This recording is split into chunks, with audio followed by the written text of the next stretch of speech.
Well, thank you for reconnecting again. Yeah. Could you do we have time for you to give me a short rundown of what you are doing these days? And Sure.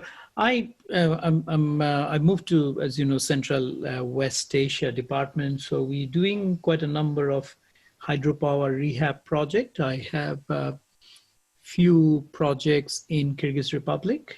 yeah, One is Toktogul that we just tendered out. Now we handed over to the resident mission. That's about 1400 megawatt. Then we are doing another one, Uchkurgan, which is about I think 220 megawatt. We just going through bidding. Then yeah, I have a very large transmission project in Turkmenistan, 500 kV transmission line, about 400 kilometers and about 1000 kilometer of 220 kV. So lots of yeah, transmission line. yeah, And then we have few small projects that we are working on. I'm working on an idea in Turkmenistan to push them to more on energy efficiency and also invest in a CSP plant, concentrated solar power, and use that steam to feed into one of the gas turbines. I said, listen, gas is the next fossil fuel. yeah, So they are listening. So we're planning to start some work on that very soon. I tried to, and the project is happening. We have given it to another junior colleague, electric bus project in Kyrgyz Republic as well. yeah, And then also in Turkmenistan, one idea that got sold, now we have to decide how do we do it. They have 2,000 to 3,000 megawatt of excess power. And with energy efficiency, we can free up another 2,000, but the domestic demand is 4,000, maybe even less. So I was telling them, listen, all the people are talking about building 3,000 kilometer gas, 4,000 kilometer this way. You will be bound by stranded asset and the customer at the other end. But if you do what Sarawak did, if you bring all the guys here and solidify your electricity, then you can send wherever you want. Because once you can put into a plane, and they have tons of solar potential. So they were very interested. So when I was saying that ADB can finance potentially $1 billion over the next 4 or 5 years, if we have a plan, really, they thought this was crazy. But you know, when you put big numbers on the table and back up with data, they start listening in. And I use some of your slides actually to show so good. push the demand. So I think there is an opportunity, maybe depending on if you have availability, we can also have one of the session with a very senior level of government saying, this is how I did it. It's actually coming from your experience as opposed to we telling them. I have very good credibility in the country. So that's something I also wanted to explore with you beyond this podcast. Yeah. Oh, that's perfect. I mean, with these days we can talk as we are in the same room, even if we are in Oslo and Manila and Turkmenistan. But did you say Turkmenistan has a lot of course they have a lot of solar power. No, they don't have solar yet. They have lots of sun. But they have lots of sun, and I'm sure they have lots of wind. So, you know. Maybe not, because logistic is a nightmare. I mean, solar would be easy to do. Wind at that altitude, because they are not as high as Kazakhstan, like a 38-degree latitude. Wind, I don't think also has been measured. Must be. Yeah, but do they have what hydropower as well from the old days, or? No, it's a flat, all gas. Yeah. I think they're the 5th largest in the world in the gas. Because of course the problem with a lot of renewable like solar and wind is that you have 2 large issues. It's the variation of power and the frequency control, because you really so that's a more advanced problem, so to speak, because you cannot produce aluminium when the sun is shining or the wind is blowing. And if you use batteries, maybe if the system is big enough or if the wind is there, maybe you can combine it, but you need power during night. And if you want really big solar, I think batteries, even if the battery price comes down 50%, is still probably too expensive to compensate No, no, I unless mean, you have you hydropower. won't need that though, because the whole country is gas. So can Oh come. yeah. Gases come on quickly. They don't have any coal. This is all gas territory. Okay, so they will run. They can run gas, and then they can sort of blend it with Yeah, yeah, solar to get it more renewable yeah, or greener. Yeah. yeah, yeah. So And that's then perfect, of also, course. Gas, because gas can do frequency control. It can do anything. It's yeah, actually fabulous. yeah, yeah, yeah. And plus, and that remote area I was talking about, CSP, concentrated solar power, because the molten salt gives you a battery, natural battery anyway. Yeah. Hmm. I mean, when I started, I thought, then when I started putting the pieces together, he said, hey, this actually makes sense. Yeah. And I also had another dream project because Afghanistan has a lot of lithium, Hmm. quite a bit. I mean, the finance minister told me.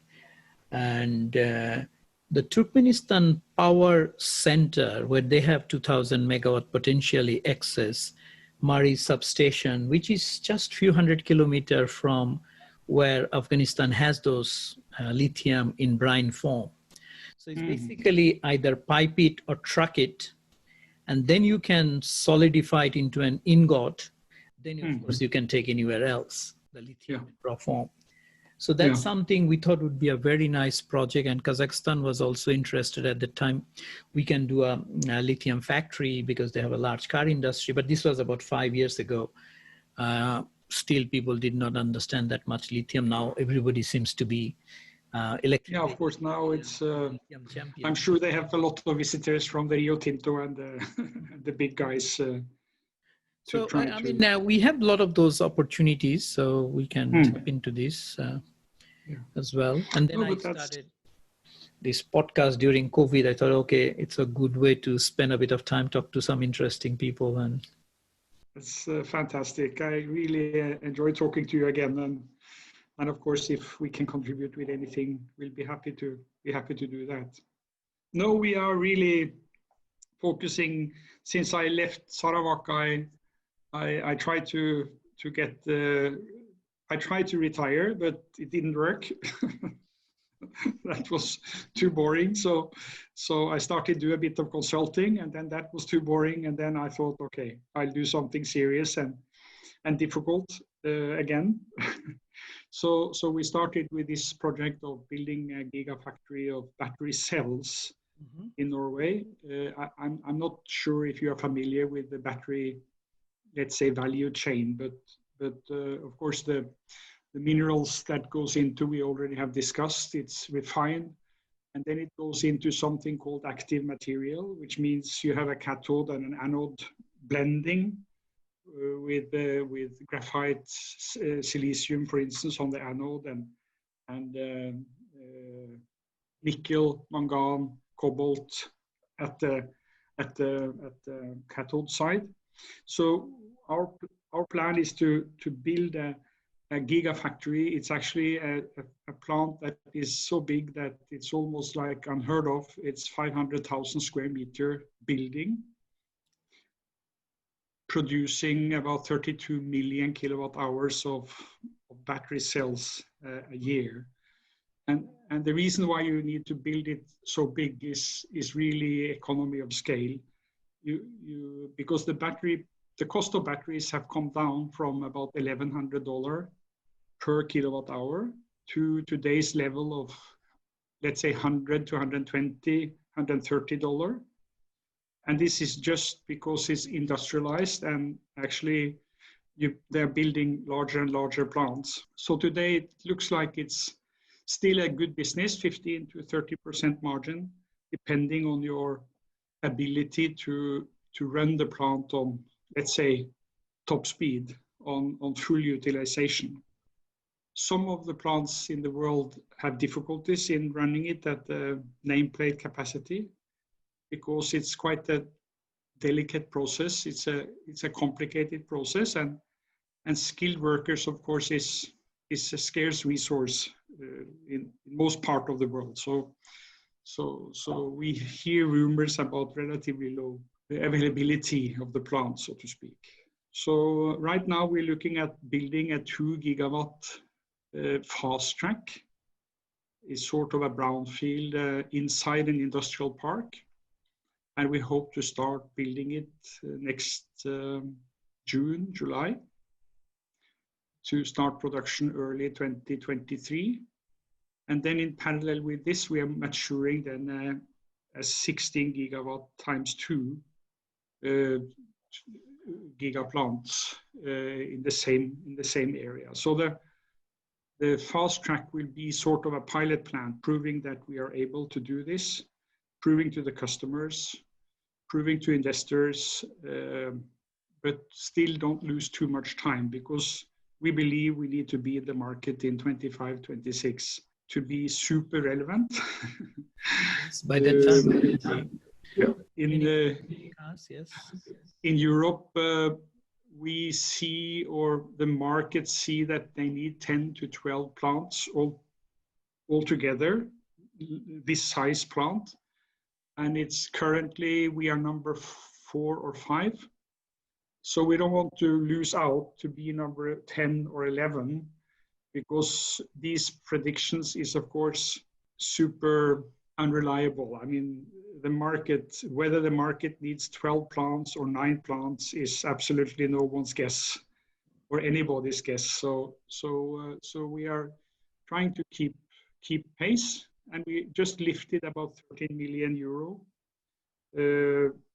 financing, which is going to bring us then to financial close of the first plant.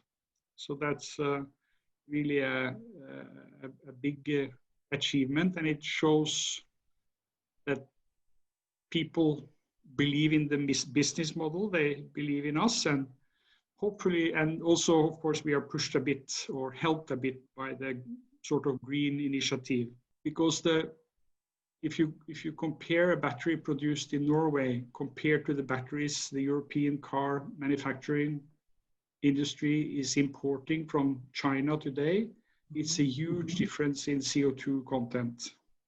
Mm-hmm.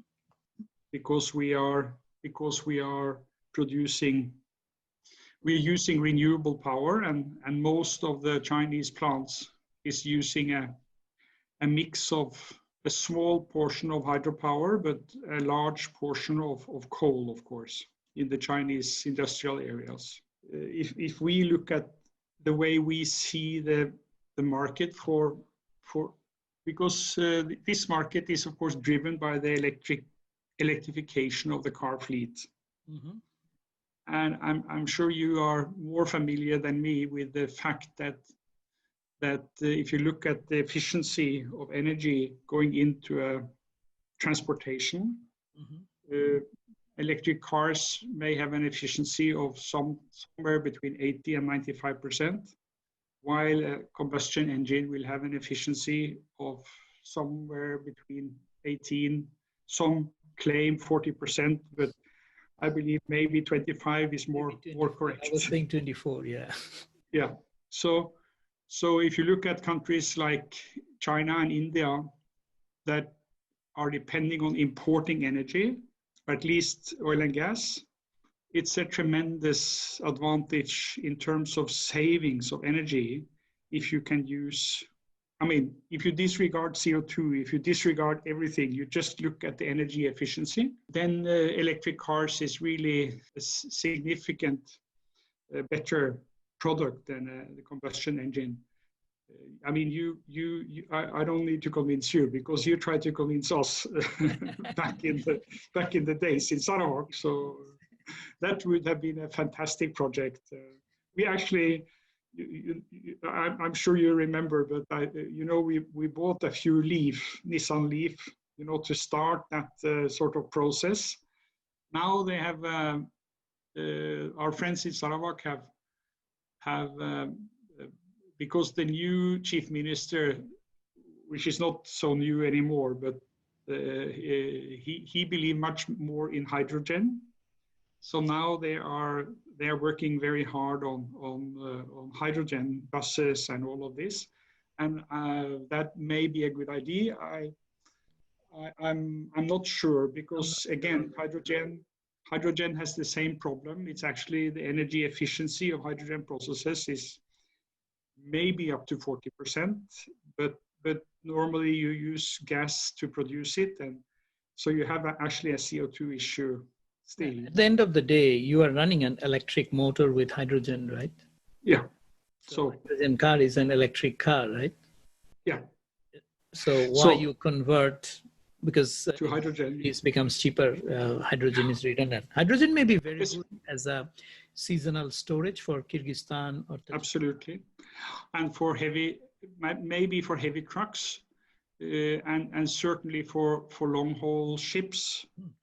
Hydrogen may be a better alternative, but for transportation, buses, city buses, and I really see this as a wrong track. But when the chief minister have decided it, then it's the best, of course. So.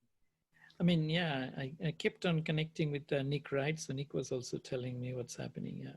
Yeah. But we also see a huge market developing, as you say, in the power industry.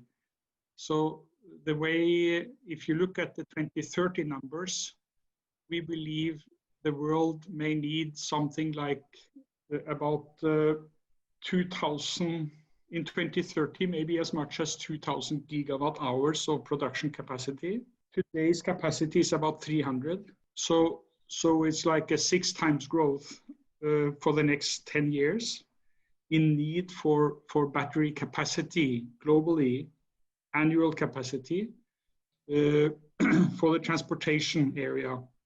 If you look at the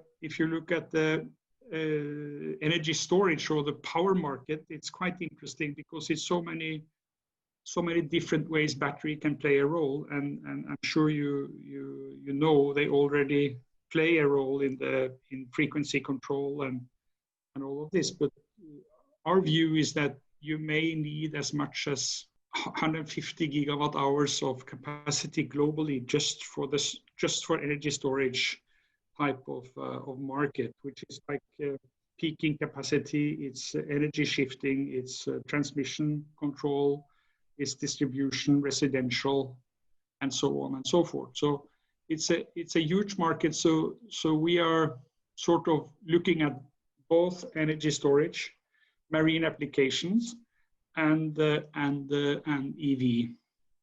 Yeah, even at a residential level, I subscribe to a view that each of our appliances, whether it's a fridge, TV, white goods, all will come with batteries. So the concept that we have as a peak will gradually go away, because like mobile phone, when it was a one camera, it was super fancy. Now each phone has 3-4 cameras. Everything has a camera, right? No one. So maybe everything will have a battery tomorrow. You mentioned $120 a kilowatt hour. That's unbelievable. When I started this E-Track project, that was $1,400 a kilowatt hour. Huh? That's what I mean. And the way we see it now, and our discussions with the large car manufacturers in Europe, saying that if we'll be happy to work with you, and we'd be happy to pay you the price of batteries that the market is demanding today. But we're not interested in working with you if you don't have a perspective of bringing the battery cost down to $30 to $50 to $70 or euro per kilowatt hours in a foreseeable future, 2030, whenever. So we are working on quite a number of disruptive technologies to see, and we are then trying to select disruptive technologies that can be combined with traditional technologies. So you don't need to shift the whole production systems, because the OEMs don't want to, of course, when they start producing a car, they decide the final decision may be taken 3 years before they start selling the cars. When they start selling the car, they don't want to change it again, at least for the first 5 years or so. So it's like a long lead time. That's why we're sort of trying to develop models of disruptive technology, which is like that can be tapped onto existing battery technology. And we see a lot of opportunities there. It's a lot of companies in the market that is introducing single very good ideas, but they don't know how to translate it into the market because the car industry, of course, they want 5 years of qualifications, and it's like that's part of what we are doing. We are working now with about 20. We have been working with 20 companies, are down to five technology providers, like the big names, and then we are working on 4 or 5 semi-disruptive type of technologies, where you can increase storing capacity, you can increase power, or you can reduce costs significantly.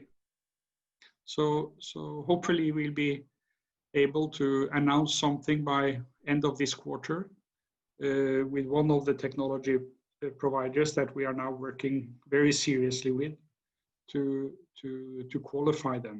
Wow, so you're also doing forward-looking prices. Looks like the numbers that you gave, it's you are assuming you're doing a future pricing in a sense. We assume that even if we are able to sell today at north of 100, any company buying batteries from anyone will demand 2% reduction in cost over the contract period. That's our experience at best with the automotive industry, that if we can get away with a 2% cost reduction, we'll be happy.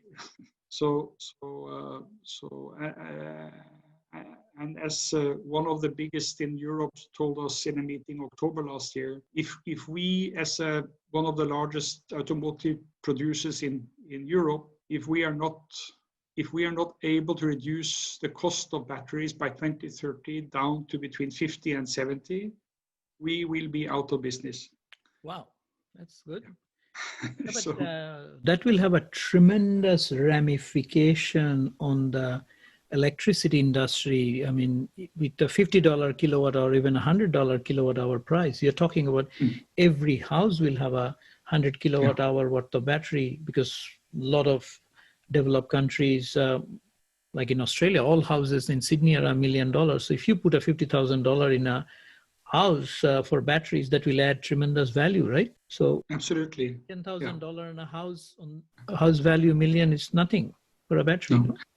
No, and if you look at the Swedes have done a study. I haven't been able to get it to have my hands on the study, but they did a study a few years ago where they took a 20,000 group of flats, a development area of 20,000 flats, and they simulated a 1 kilowatt hour battery in each flat, and they looked at the capacity, the peaking need from this with and without the batteries, and it's a tremendous effect. So all this peaking could go away. Actually could go completely away with use of domestic and transmission type of batteries. You probably need to have batteries not only domestic, because some of the peaking is structural. I mean, people are actually using, they turn on the heat or the cooling in the morning, and they cook coffee and they do all of that. So you may have to have larger battery banks, as they installed in Australia, the 100 megawatt Samsung Tesla plant. But 100 megawatt hour battery bank at the transmission point, it's only $150 million. It's not, But the ramification is that particular battery in Hornsdale Power been competing with the gas peaking plant heads on. Yeah. Absolutely. Not Singapore, but San Francisco did the same. They installed batteries and they cut off the peaking from gas.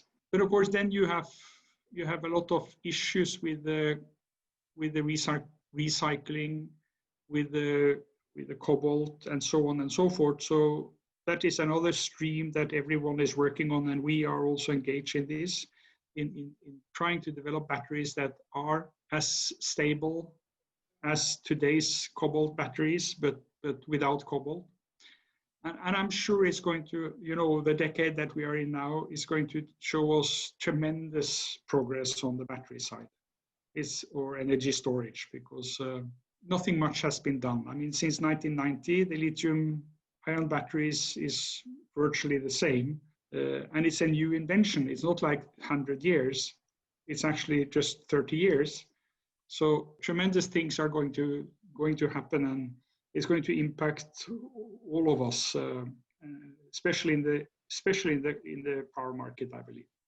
Yeah, even in the power market, if all houses have batteries, and eventually everyone will have solar as well, an electric car, then all this car with a V2G, vehicle to grid connection. So you create a whole electricity market with running around cars, and especially if they're autonomous cars, right? Can top up, release energy anywhere and everywhere. Yeah, absolutely. Of course, for batteries to reverse and to deliver power in the market is a very interesting idea, and I'm sure it's going to be there. Maybe in 10 years' time, and I may be too pessimistic, but since this is individual cars that people actually need to use, maybe controlling it for let's say a power market use is more difficult. But I'm sure we'll develop steering systems and apps and everything in the next 10 years that will make this possible. But at least batteries in houses, they are already in the market. They are in the power market. The cars, of course, you use them for transportation, so you disconnect them every once in a while on a frequent or infrequent basis. So, I mean, the cars have 50 kilowatt hour battery on an average, but as the battery density increases, you can easily have a 100 kilowatt hour battery there, but no one will use more than 20 kilowatt hour at any given time. So you can carry a spare very easily. So absolutely, that is absolutely true. And most cars are actually in the garage most of the time. Yeah. And also, I mean, like a way, I'm an iPhone user, you can airdrop a photo from one phone to another phone. The way the technology is developing, I'm sure you should be able to send 5 kilowatt hour from your car to another car without getting connected.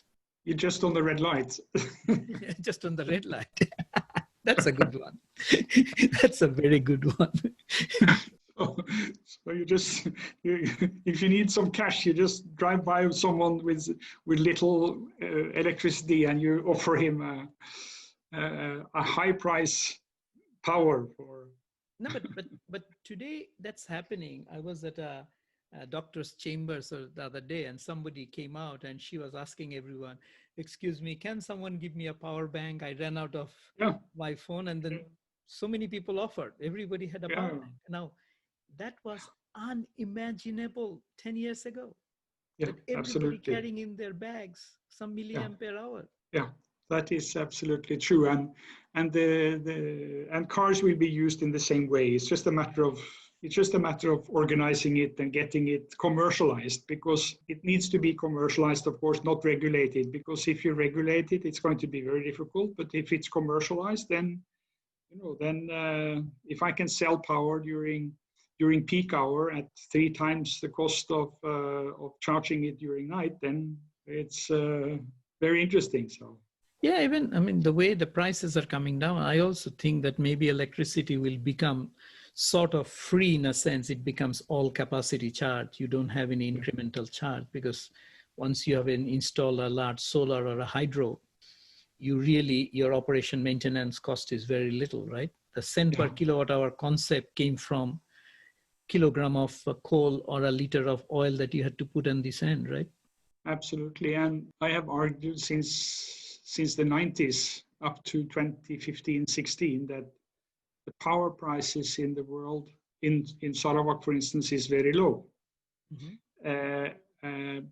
But these days, the global power prices is really coming down, and it will come down. Yep. Because now we see wind power and solar, even if solar is lagging a bit now in areas like in Europe, the wind power in Norway now is like break even is less than 2 cents, less 2.5 cents US break even for wind power. It's like fantastic. We argued that when we sold the power to the aluminium industry in Sarawak, we argued with them that 5 US cents is a very, very low cost. Yes. So sometimes I speak to Tansri Paul Kuhn, the CEO of Press Metal, and I have to remind him that you always told me that the power prices in Sarawak is nowhere near low. And I have to admit that the last 10 years have learned me that power prices is really coming down, not going up. Yeah. So it's demand coming down globally, right? But that's fantastic. It's so many people that don't have electricity. So it's just a fantastic, globally speaking, it's fantastic. Of course, the power companies is not so fantastic, but well, I mean, they had their long run. I mean, I grew up in a power company. You are CEO of a power company. We are from the industry. I mean, we understand, right? Yeah. No, so I must say I was head of aluminium production in Norsk Hydro before I came to Sarawak, and we were hoping to sign contracts at 3.5, 4 cents US. And we were not able to. From 2005 to 2008, we were not able to sign long-term contracts at these prices because the power company said, no. 5, 6 cents, that's minimum.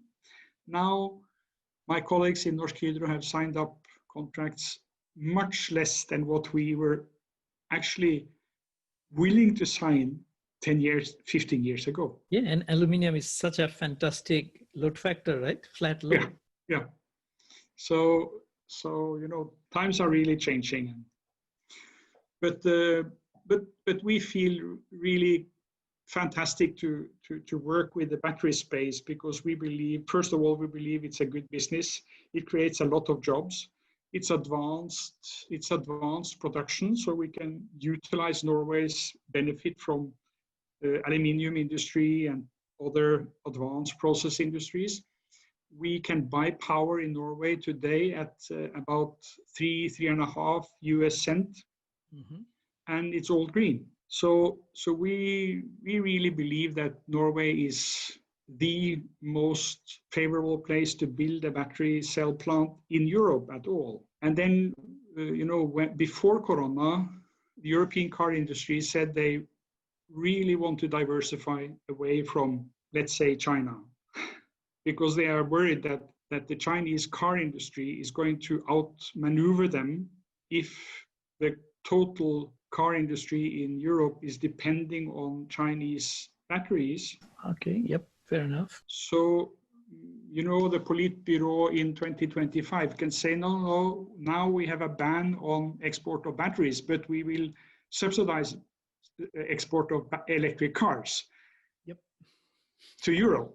And Europe is the biggest industry in Europe is car industry, 12.5 million people employed directly in the transportation industry.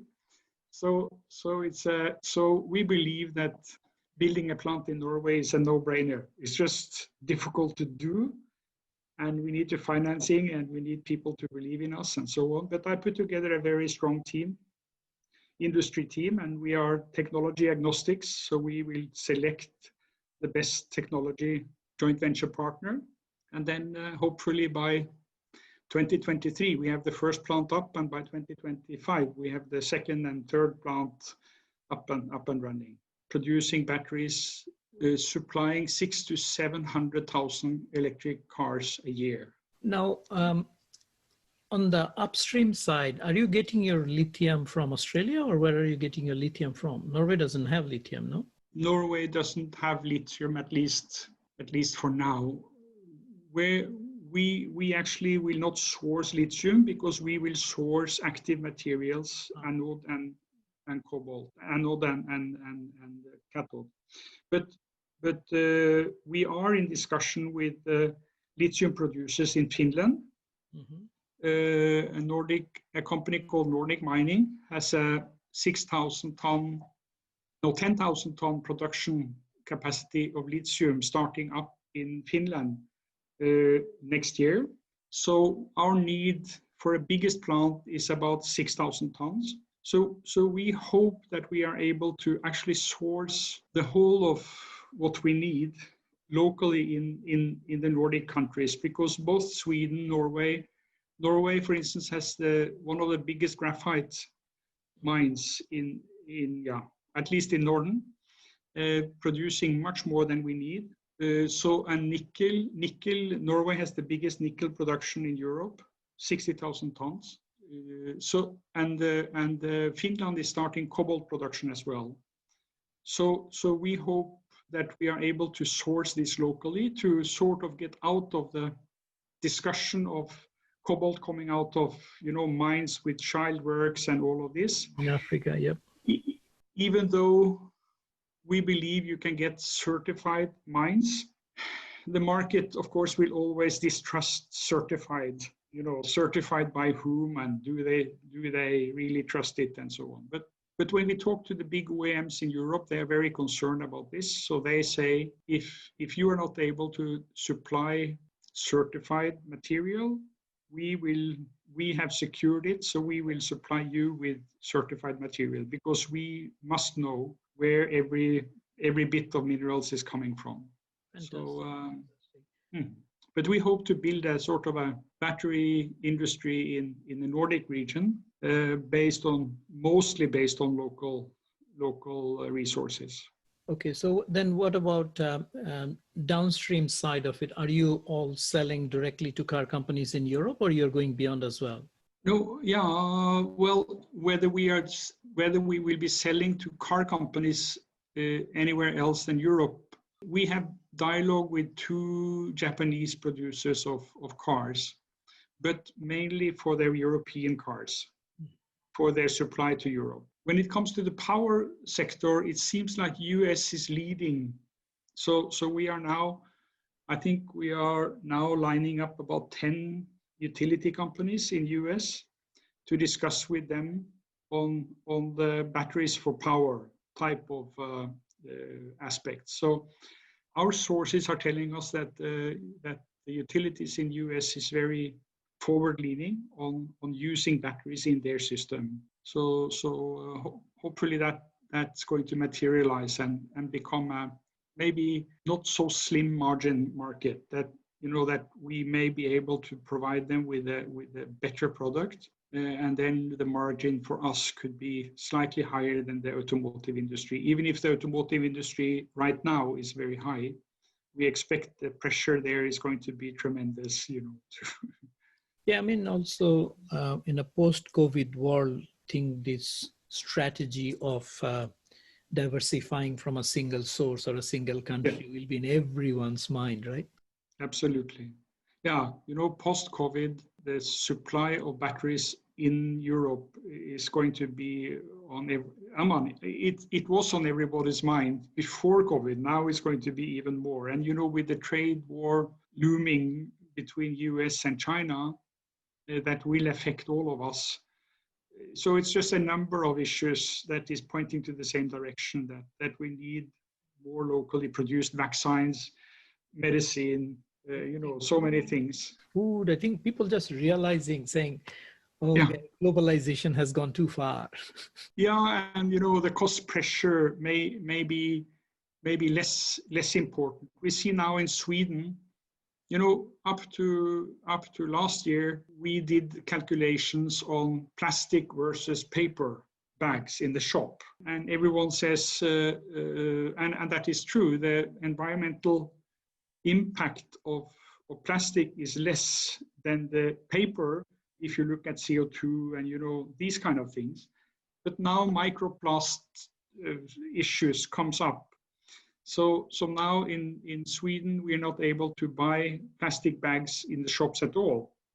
So and many countries are banning plastic. So environmental concern is getting wider. And of course, when we in Norway, for instance, and that is of course, we are too wealthy to be used as an example, but I think in the 1960, an average family used 40% or 45% of their income to buy food. And today they use 6% or something. Why strive to get to get food even cheaper? It's not necessary, actually. Yeah. And I think also because of COVID, people are actually opening the box and looking inside.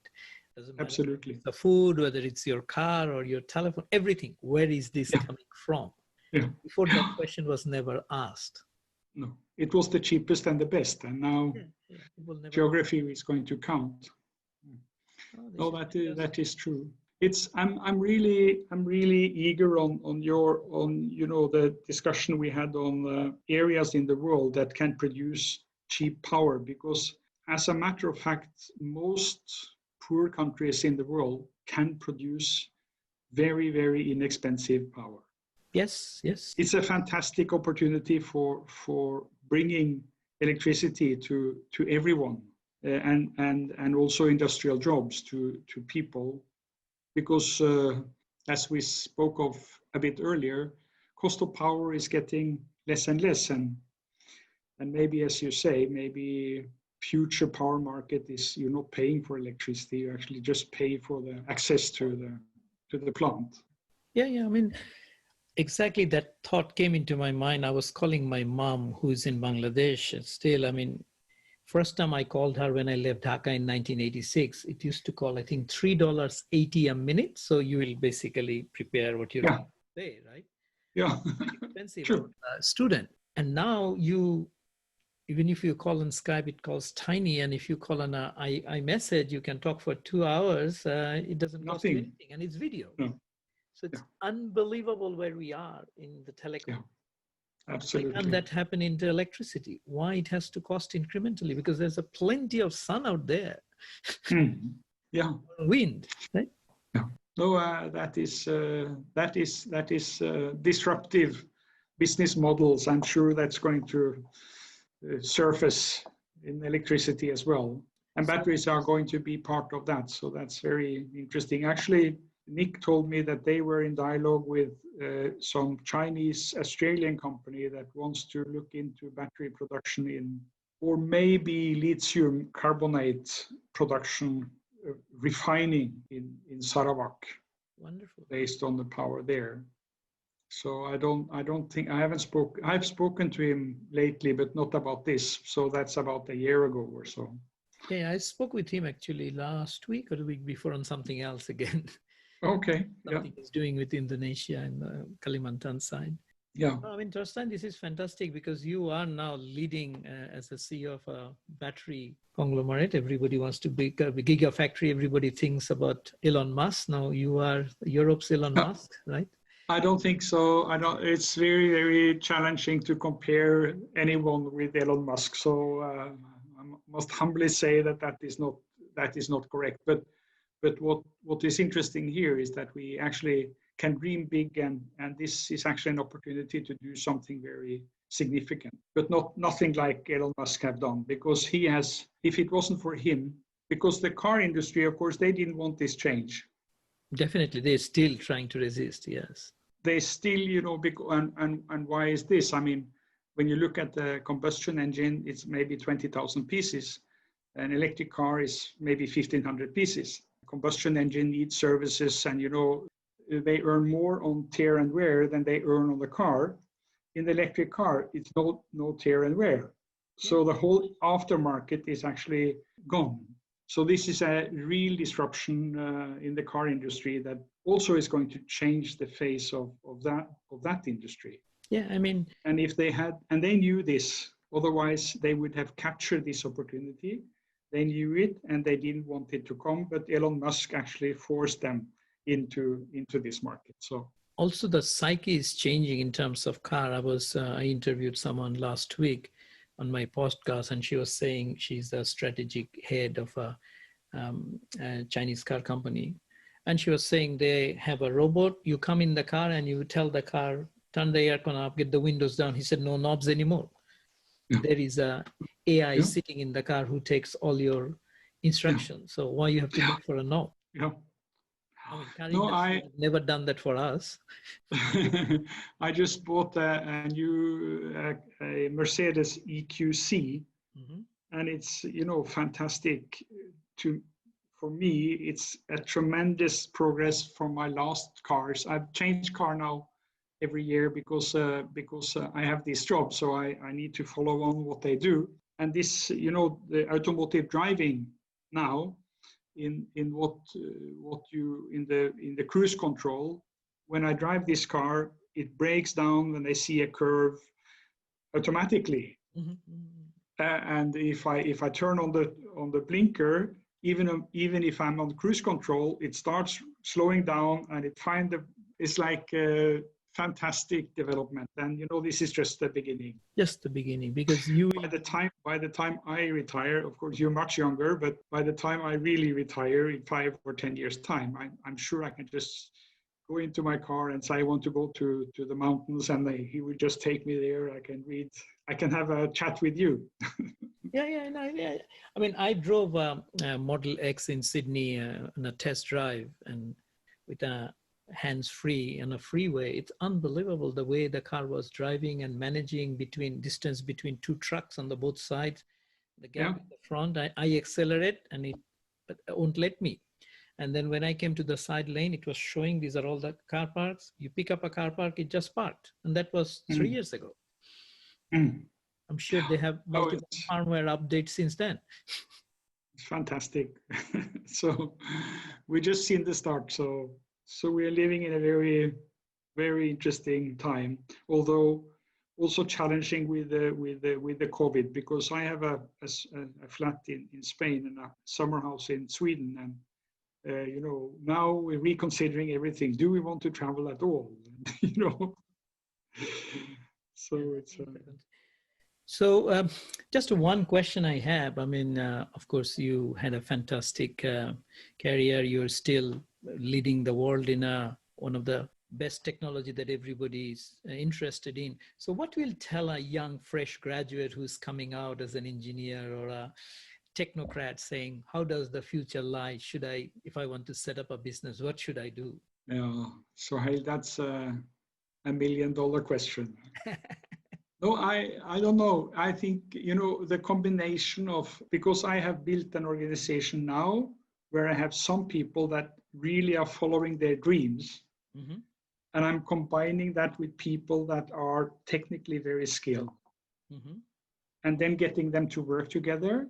That's my prescription of a successful company. So I don't know, follow your dreams is maybe, you know, it's a traditional, but follow your dreams combined with actually doing a very, very thorough work on what your dreams are going to lead to and the fundamentals of your dream. Because so many young people that are dreaming about things that may or may not happen. Mm-hmm. But of course, many people have dreamt about things that everyone said it's not possible, and they succeed. So I don't know. I'm very humble. I think young people know where to go. I'm 65 years old, so I need to be a bit careful. But when we launched this company 2.5 years ago, you know, everyone was like, "Are you guys crazy?" And now everyone is saying, "Well, be careful. These guys may succeed." So investors are telling us some of the 130 million investors are coming in because, you know, wow, you guys may succeed. So we want to be inside and see what you're doing. Yeah, like the young people calls it the fear of missing out. Yeah. Happening. Oh, maybe I don't want to be on the wrong side. Yeah. I know that's you great. Go somewhere. It was lovely to catch up. It was really, really nice to talk to you after some time. Wonderful. And let me know if it's anything I can do in the Turkmenistan market as well. That would be interesting just to contribute. Yeah, I know those countries, many countries have this traditional mode of exporting electricity and let someone else do it. And you showed in Sarawak, the Sarawak's vision that, hey, you can solidify your electricity and then you can export value-added product. There's many ways of doing it, and not all is necessarily so advanced. So yeah, I mean, every country is now, those who have land, solar is cheap. You can just bundle it together and solidify your solar. Absolutely.